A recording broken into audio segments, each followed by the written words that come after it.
Tere taas Brüsselist üle väga pika aja. Mul on rõõm kõiki tervitada nädala kokkuvõttega. Seda ei ole olnud viimased 3 nädalat, võib-olla 4 nädalat juba.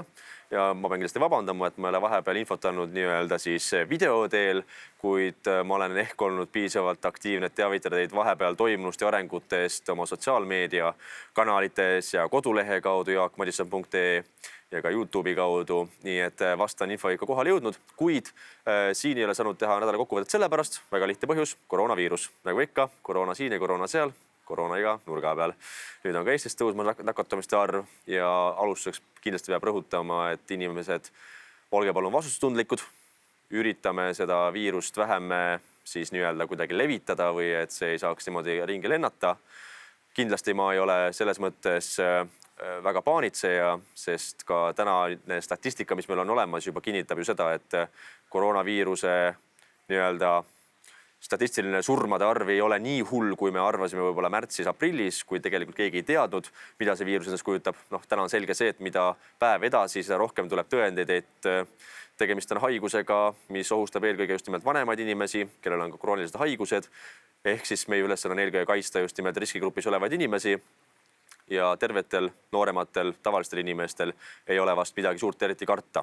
Seega lihtsalt hoiame üksteist ja hoiame enda tervist, kuid ärme nüüd üle paanitse ja päris kõik ennast kuskile kodudesse vangis ja isegi õue julge enam välja minna. Ka mul on siin mask olemas, võin teile öelda, et Brüsselis jätkuvalt on maski kandmine kohustuslik. Samas, kuna mul siin kedagi ümber ei vasakul ega paremal ei ole, siis maski ma loomulikult ei kanna, kui ma kellegagi koos ei ole.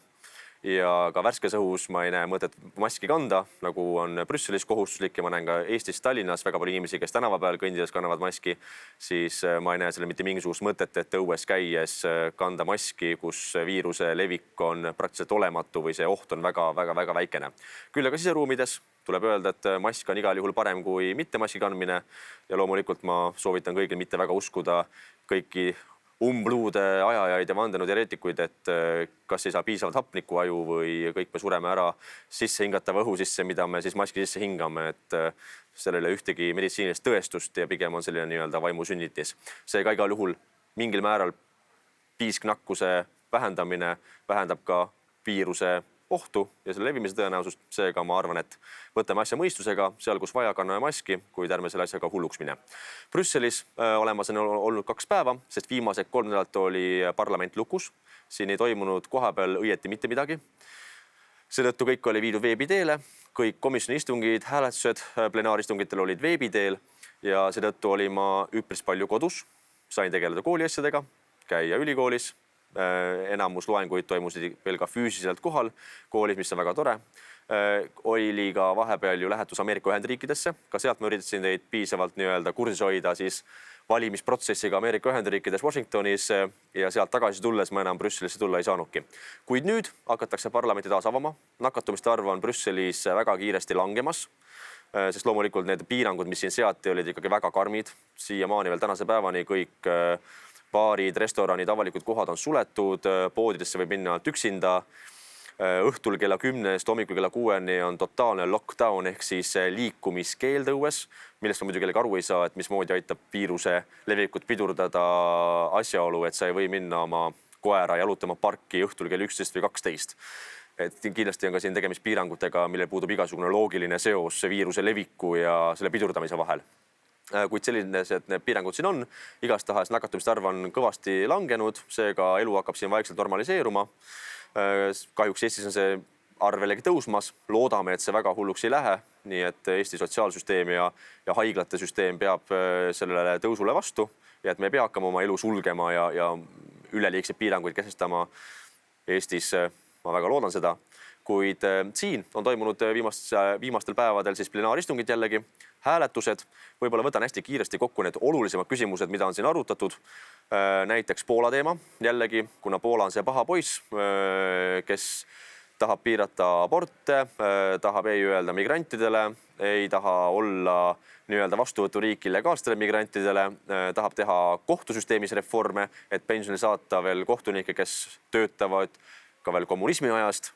Siis taaskord võeti vastu resolutsioon, kus mõistetakse hukka Poola sammud abortide keelustamisel mina hääletasin väga lühidalt öeldes sellele resolutsioonile vastu ja siin ei ole küsimus mitte üldse selles, et kas ma kiidaksin või laidaksin Poola otsuseid või Poola parlamendi või valitsuse kavatsusi. Küsimus on selles, et mida riik saab teha ise suveräänselt. Ehk siis, kui Poola võtab vastu sellised otsused, mis mulle ei meeldi või kellegi teisele ei meeldi, siis see pole minu asi ega pole ka Euroopa Liidu asi. See on nende otsus, see on nende sisepoliitika ja piiraku oma aborte või lubagu neid nii palju, kui nemad tahavad. Täpselt nii nagu ei taha meie, et meile tuleb mingi Euroopa ülene partei nimega ALDE ütlema meie koalitsioonipartnerile Keskerakonnale, et me ei tohi korraldada abielu teemalist referendumit. Täpselt samasugune siseasjade sekkumine oleks ka sellisel puhul ja ma olen kindel, et sarnane siseasjade sekkumine Eesti näitel ka tuleb, nii nagu see on toimunud juba Poolas nüüd abordi teemal, sest kindlasti Euroopa progressiivsed, liberaalsed, vasakpoolsed jõud arvavad, et nemad teavad paremini, milline peaks perekond või abielu olema. Jällegi meie ütleme selle peale, et käigu põrgu, ei tea. See on Eesti inimeste otsustada, milline abielu peab olema ja see, et tahetakse korraldada referendum, on väga demokraatlik protsess ja las siis inimesed otsustavad. Seda ei pea otsustama Euroopa Komisjoni volinikud või Euroopa Parlamendi liikmed, milline peab olema abielu vorm Eestis. Seda otsustavad Eesti inimesed referendumil ja olgu see tulemus milline tahes, see on nende valik. Teine teema, mis on olnud hästi aktiivselt päevakorras ka viimastel päevadel, on loomulikult Poola-Ungari otsus vetostada Euroopa Liidu järgmine pikaajaline eelarve aastateks 2021–2027 ja hiigellaenu võtmise kava mahus 750 miljardit eurot, kus tegelikult rahaliselt trükitakse prindimasinaga massiivselt juurde, et seda lennutada üle Euroopa riikidele, et arendada siis kas kliimahüsteeriat, väidetavalt kliimaneutraalsust, sulgeda energeetikasektorid ja viia ellu neid kavatsusi, mis meeldivad Euroopa Komisjonile ja Euroopa Liidule. Ungari ja Poola eelmine ütlesid, et ei, me paneme veto peale, kui te jätkuvalt tahate suruda sisse kokkuleppesse, et õigusriigi põhimõtted on seotud rahade saamisega. Ja nagu me teame, nagu ma ka kirjutasin mõned päevad tagasi Postimehes arvamusloos, see Postimees ilmus esmaspäeval ja veebiartikkel on leitav ka minu sotsiaalmeediakanalites, nagu alati, et siin pole tegemist mitte õigusriigiga klassikalises mõttes, vaid õigusriigiga poliitilise kiusu ajamise mõttes. Ehk siis see, et Poola teeb kohtusüsteemi reforme, see, et Ungari piirab väga tugevasti liberaalse propaganda levikut, see asjaolu, et nad on ei öelnud migratsioonikvootidele, see on justkui nii õigusriigi põhimõtte rikkumine. Aha, rikute õigusriigi põhimõtteid, nende arvates võtame rahasid ära. Ja selle peale nüüd Poola-Ungari ütlesid, kui see tingimus jääb sisse, siis me paneme veto peale. Tehke, mis tahate. Jookske kas vastu seina, aga meie seda nõuslikult ei anna. Ja nüüd on siis kibekiire tulitäkus Euroopa Komisjoni föderalistidel, et kuidas sellest vetost üle saada. Ja loomulikult on juba siin kostumas selliseid kavatsusi, et tuleb kuidagi ümber nurga minna, mis siis, et Euroopa Liidu aluslepingud väga konkreetselt ütlevad, et maksuküsimused ja eelarveküsimused tuleb langetada konsensuslikult. Ei saa panna lauale näiteks kvalifitseeritud häälte enamust, vaid tuleb saavutada konsensus. Ja kui nüüd üritatakse konsensuspõhimõttest ümber minna, siis põhimõtteliselt võime öelda, et Euroopa Liiduga on kõik lõpp peal ja võib-olla parem ongi. Kui Euroopa Liit järjekordselt rikub ise enda kehtestatud reegleid, siis seda liitu pole meil enam vaja. Ja see ei ole esimene kord, kui Euroopa Liit ise rikub enda kehtestatud reegleid. Kuid see vaidlus kindlasti läheb veel aktiivselt edasi. Võib-olla detsembri lõpuks saavutatakse mingi kokkulepe, kuid fakt on see, et Euroopa Parlament hästi ülbelt eelmine ajal teavitas Euroopa Parlamendi juhtkond, et nemad ühtegi sammu tagasi ei astu. Et nemad pole nõus tegema järeleandmisi Poolale Ungarile, et nemad on justkui nii-öelda kindlalt oma positsiooni peal. Mina ütlen selle peale, et olge siis. Selle tulemusel saate tõenäoliselt selle, et eelarvet vastu ei võeta, tekib finantslünk järgmise aasta eelarves, hiigellaenu ka võtta ei saa ja väga tore, mulle see variant meeldib. Kuid ma usun, et varsti tuleb reaalsus kätte, et ka Euroopa Parlamendi nii-öelda tähtsatel partei funktsionääridel tuleb aru saada, et nemad ei ole siin jupijumalad, kes ütlevad liikmesriikidele ette, mida nemad peavad tegema.